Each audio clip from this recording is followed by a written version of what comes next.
সকলকে স্বাগত জানিয়ে আমি আজকের ভিডিও শুরু করছি। আজকে আমি বানাচ্ছি কাঁচা আমের জেলি। তার জন্য কি লাগবে প্রথমে বলে দিই।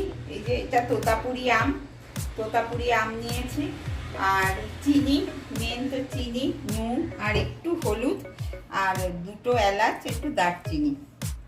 এখন আমি আমটা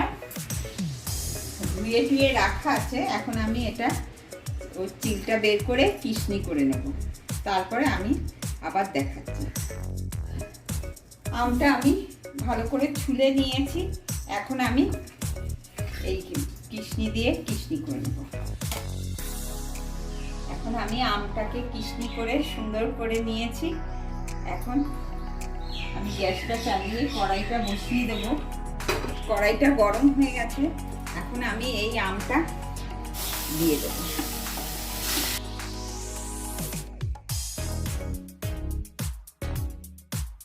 এইভাবে আমি নাড়তে থাকবো। আমের ভিতরে যে জলটা ভাবটা আছে ওটাকে আমি টানাবো।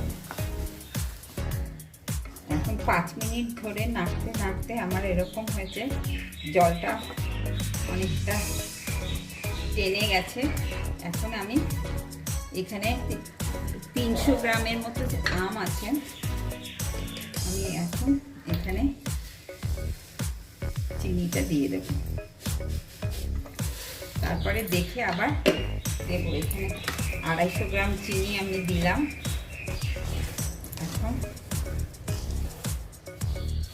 চিনিটা দিয়ে চিনিটা গলবে। আমি চিনিটা দিলাম, চিনিটা গলে গেছে। এখন আমি এখানে নুনটা দেব। নুন দিলাম, দুটো দারচিনি দিয়ে দিলাম, এটা একটু টানবে চিনিটা।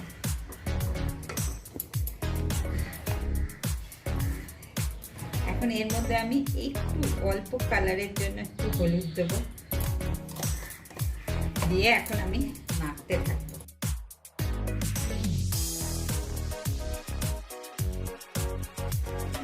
এখন নাড়তে আমার এই যে এক তার হয়ে গেছে। এখন আমি এটা বন্ধ করে দেবো। তার আগে এই যে এলাচটা গুঁড়ো করে রাখলাম, এলাচটা দিয়ে দিলাম। দিয়ে এখন আমি আরেকটু করে, এটা ঠান্ডা হলে আরেকটু ঘন হয়ে যাবে, তারপরে আবার আমি কাঁচা আমের জেলি আমার হয়ে গেছে। এখন আমি গ্যাসটা বন্ধ করে দেবো। এটা ঠান্ডা হলে আরেকটু ঘন হয়ে যাবে। আমি ঢেলে দেখাচ্ছি। আমার আমের জেলিটা হয়ে গেছে, এখন আমি ঢেলে নিচ্ছি।